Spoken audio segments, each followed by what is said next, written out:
Hello and welcome to Wisdom RAS. Follow us on YouTube, Twitter, Insta and Facebook for more information. इस video की PDF के लिए Telegram wisdom RAS official join करें। तो आज का पहला सवाल है कि हाल ही में किस राज्य ने परिवार पहचान पत्र लॉन्च किया है? राजस्थान, हरियाणा, आंध्र प्रदेश, पंजाब। पीपीपी परिवार पहचान पत्र। तो इसका राइट आंसर है हरियाणा ने। तो इसमें हरियाणा ने क्या डेवलपमेंट किया है? हरियाणा ने एक विशिष्ट पहचान पत्र लॉन्च किया है। ठीक है, ये कितने अंकों का होगा? इसमें 8 अंक होंगे। ठीक है, तो ये क्या करता है कि पूरे परिवार को एक 8 अंक का एक डिजिट दे दिया।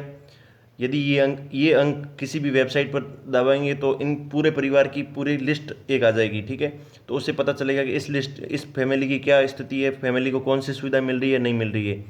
क्योंकि आधार कार्ड होता है, आधार कार्ड में भी तो आधार कार्ड में क्या होता है कि एक एक व्यक्ति की डिटेल होती, तो इन्हें प्रत्येक व्यक्ति को ट्रैक करना राज्य के लिए आसान नहीं होता है, तो फिर पूरे परिवार को एक साथ ट्रैक कर पाएंगे इस नंबर के तहत।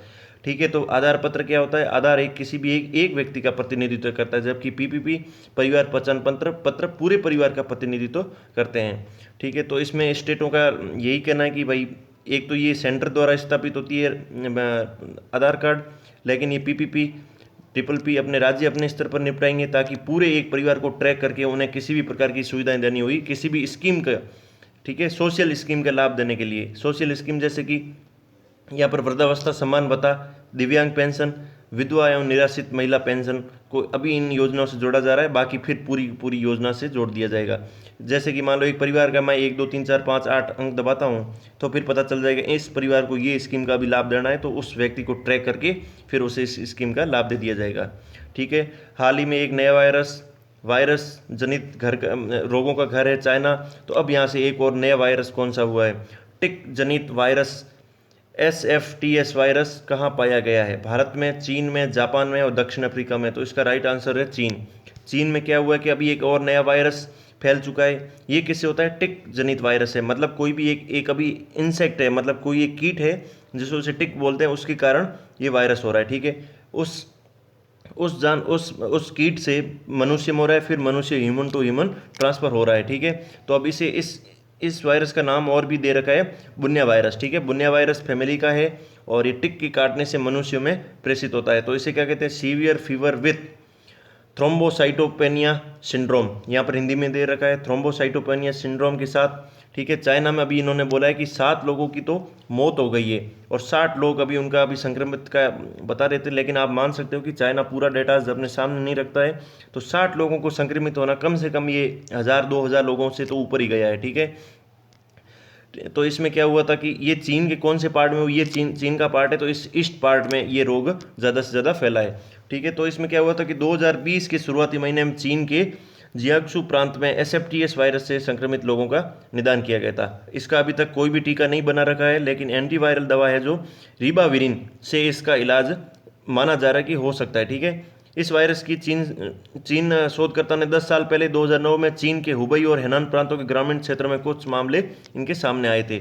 ठीक है, तो अब इसे आप ये ध्यान रखना, इसे बुनिया वायरस कहते हैं। टिक नाम का एक इंसेक्ट है, उसके कारण फैल रहा है। 2009 में आया है, इसका कोई टीका नहीं है, लेकिन इसकी रिबाविरिन दवाई है जो कि इस पर काम कर रही है। ठीक है, ये बुनिया वायरस परिवार से रिलेटेड है।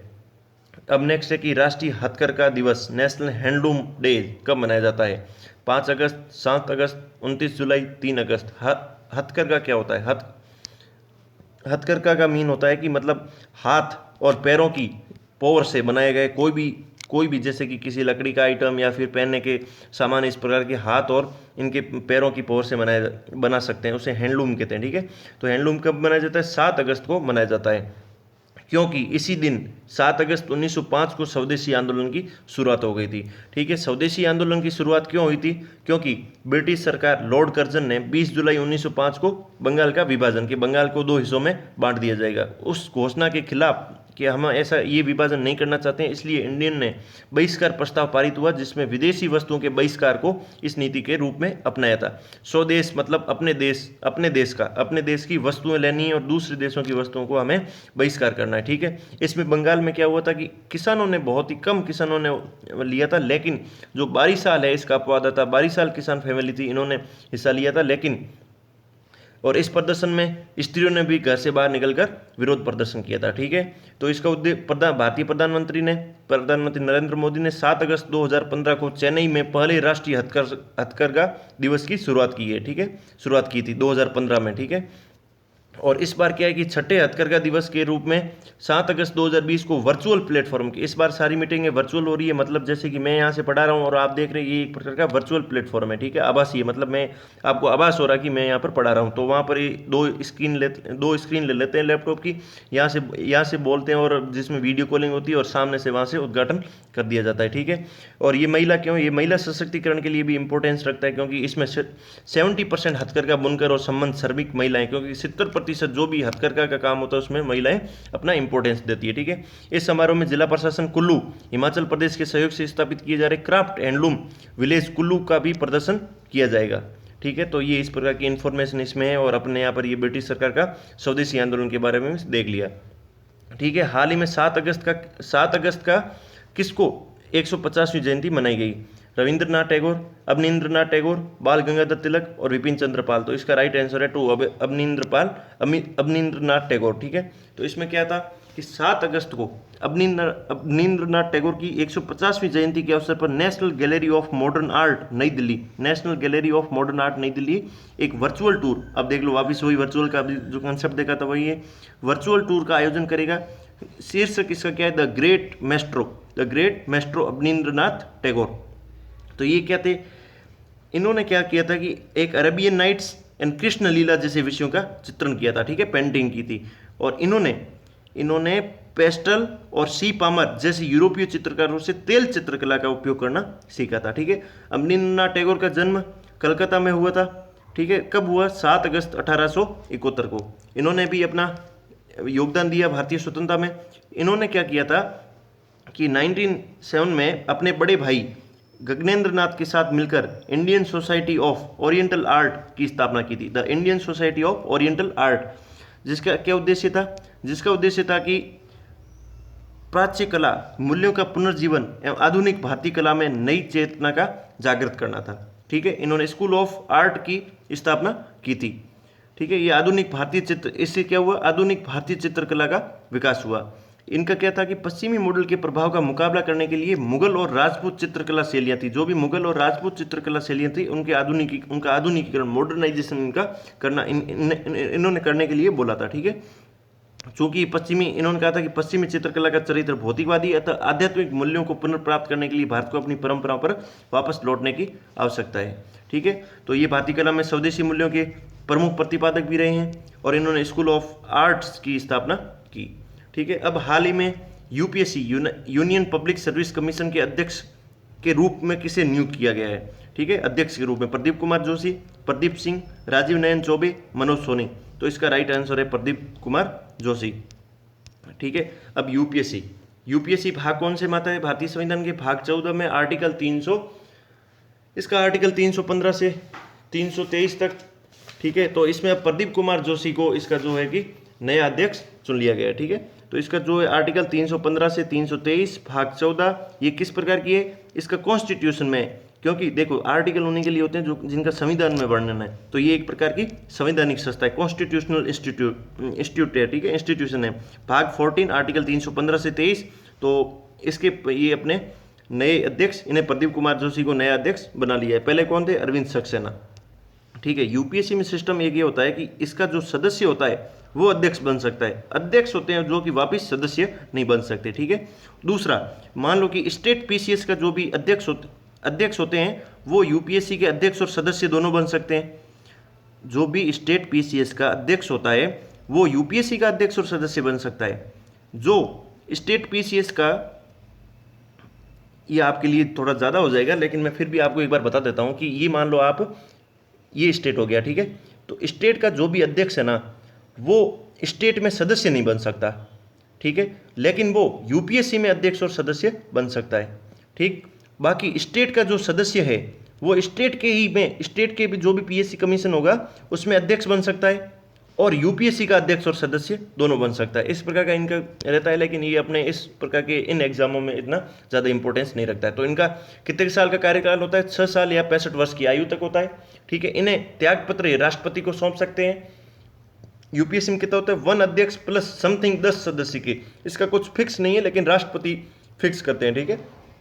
आर्टिकल 315 से 323, 6 वर्ष और 6 वर्ष या 65 साल की उम्र तक, ठीक है। इन्हें हटाना हो तो कैसे हटाएंगे, या ये दिवालिया हो जाए, या फिर किसी अन्य जॉब में ये काम कर रहे हो, या फिर मानसिक रूप से सही नहीं हो, या फिर शारीरिक अक्षमता हो, या फिर कदाचार हो, तो फिर इन्हें हम यहाँ से हटा सकते हैं पद से, ठीक है। तो अब नेक्स्ट सवाल है कंट्रोल सीएजी का है, कंट्रोलर एडिटर जनरल, ठीक है। तो सीएजी अभी किसे नियुक्त किया गया है, राजीव महर्षि, गिरीश चंद्र मुर्मू, भारत भूषण व्यास, या फिर इनमें से कोई नहीं, ठीक है। तो इन्हें अभी जो नया सीएजी नियुक्त किया गया है वो है गिरीश चंद्र मुर्मू को, ठीक है। सीएजी क्या होते हैं, तो ये सीएजी क्या करते हैं, किन्हीं जो पब्लिक अकाउंट होते हैं उनकी ऑडिटिंग करते हैं। ऑडिटिंग मतलब कि जो भी इनका रुपए गया है वो सही यूज हो रहा नहीं हो रहा, औचित्य रूप से, मतलब औचित्य है, मतलब जो फंड हमने जो भी जहाँ पर भी खर्च किया वो सही है या नहीं है, तो ठीक है। इनका कार्यकाल भी 6 वर्ष या 65 साल होता है।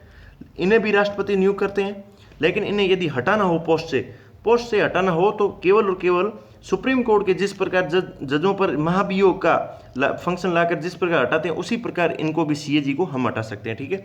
बाकी सीएजी का आर्टिकल कौन सा है, 148, आर्टिकल 148 के तहत इनका वर्णन है, ठीक है। इन्हें 2 प्रकार की ऑडिटिंग करनी होती है, एक तो भाई विधि में बता रखी है, और एक है जो औचित्य में बता रखी है। तो विधि वाली करना तो इन्हें जरूरी है कि भाई जो भी संविधान में जो लिख रखा है कि इस प्रकार की ऑडिटिंग करनी, इस प्रकार से खाते देखना, वो तो जरूरी है।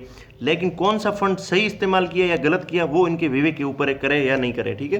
तो इनका भी कार्यकाल 6 वर्ष या 65 साल होता है, ठीक है। 6 या 65 साल होता है। इन्हें हटाना हो तो सुप्रीम कोर्ट के जज की तरह ही इन्हें हटाना पड़ेगा, ठीक है। और किसी अन्य पोस्ट पर इनकी नियुक्ति नहीं की जा सकती है।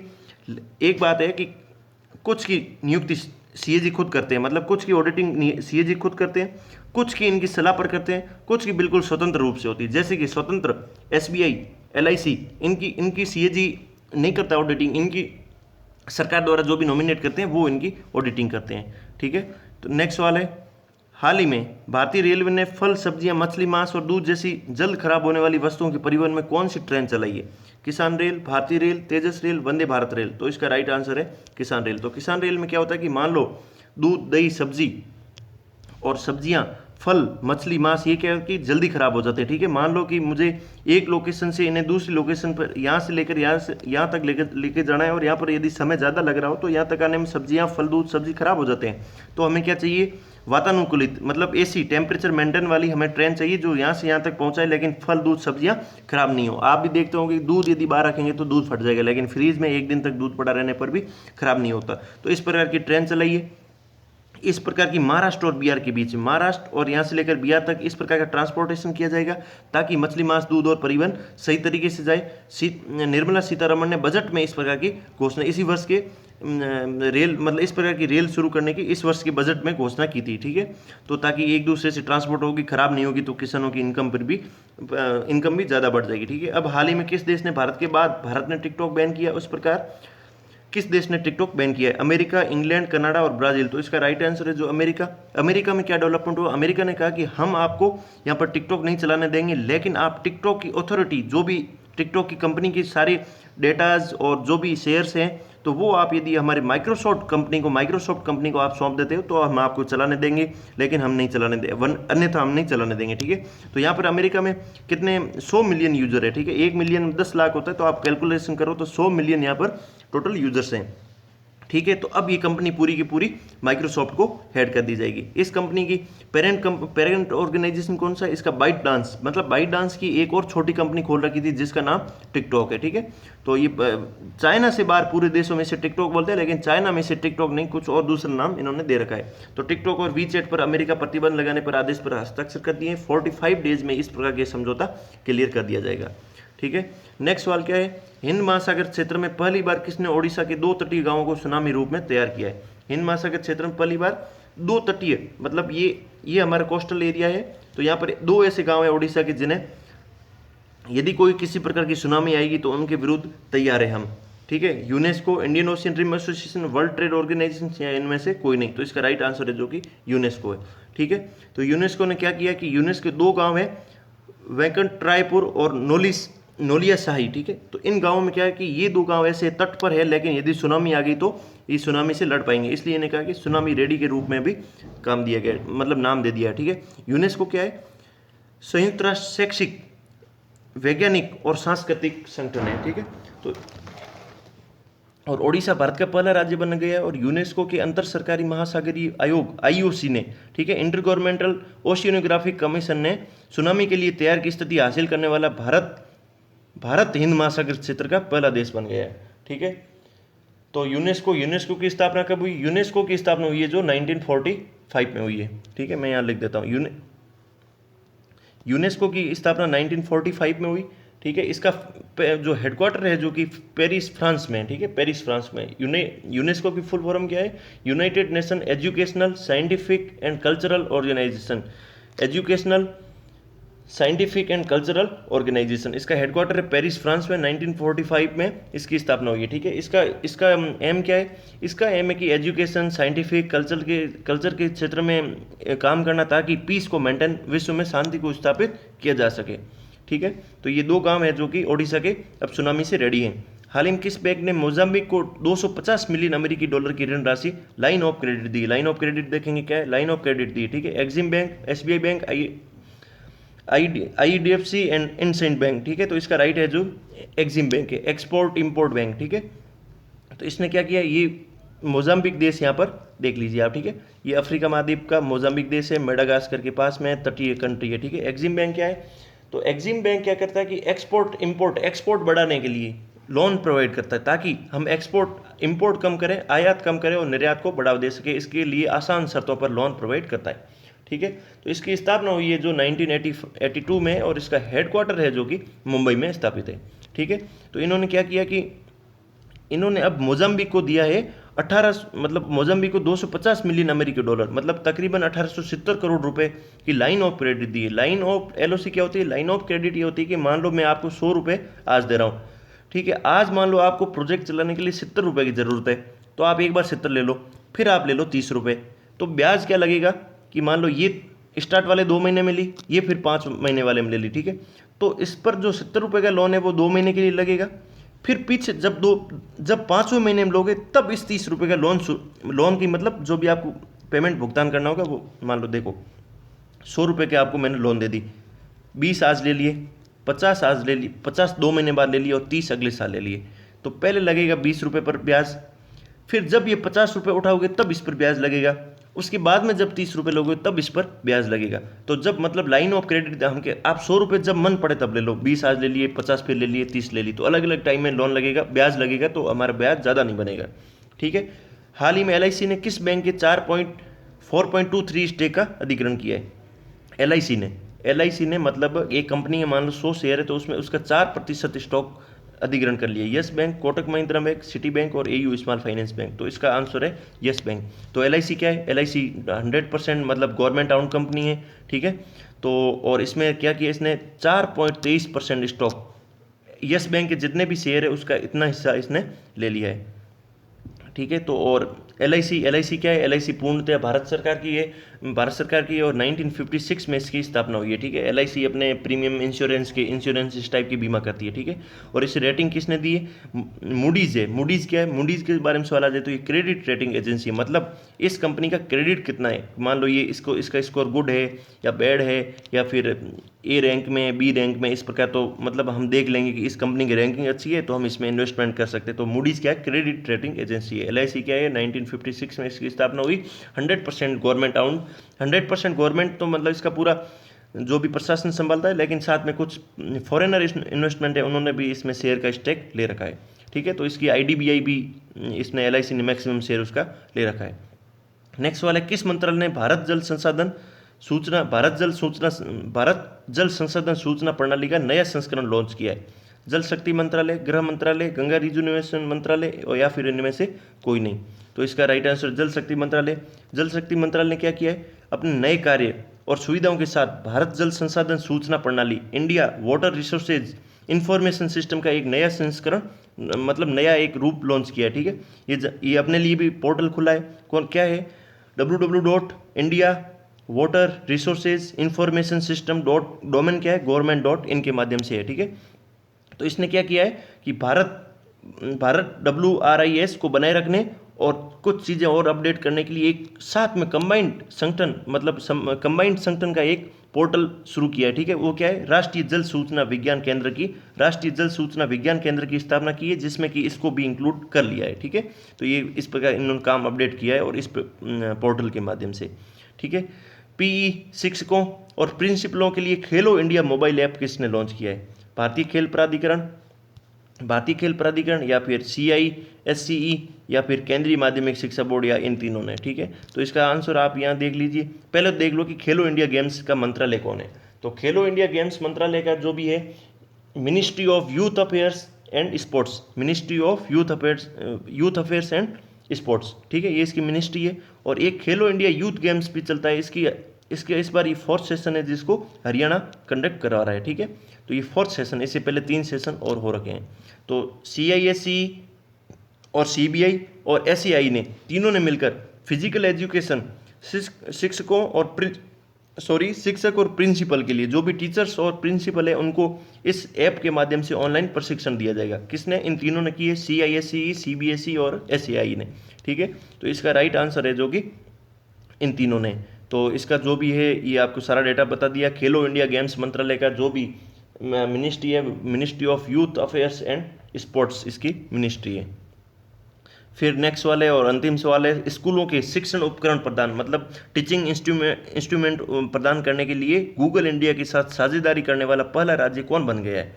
तो गूगल इंडिया के साथ में मध्य प्रदेश, महाराष्ट्र, गुजरात और राजस्थान। इसका राइट आंसर है जो कि महाराष्ट्र है। तो महाराष्ट्र ने क्या किया है, गूगल के साथ में एक साझेदारी कर ली है कि अपने जो भी मतलब शिक्षक उपकरण है, मतलब जो भी टीचिंग के लिए जो भी जिस प्रकार के इंस्ट्रूमेंट है, जैसे कि मान लो माइक्रोफोन चाहिए या फिर राइटिंग पैड चाहिए या फिर जो भी सॉफ्टवेयर चाहिए, तो वो गूगल इंडिया के साथ इन्होंने समझौता किया है, ताकि लर्निंग मतलब एजुकेशन ऑनलाइन प्लेटफॉर्म के माध्यम डिजिटल एजुकेशन को पहुंचाना आसान हो जाएगा। ठीक है, और राज्यव्यापी वितरण करने के लिए भारत का ये पहला राज्य बन गया है। कौन सा? महाराष्ट्र है। ठीक है, तो ये आज का डिस्कशन पूरा होता है। फिर मिलते हैं एक नई वीडियो के साथ में, तब तक के लिए अलविदा।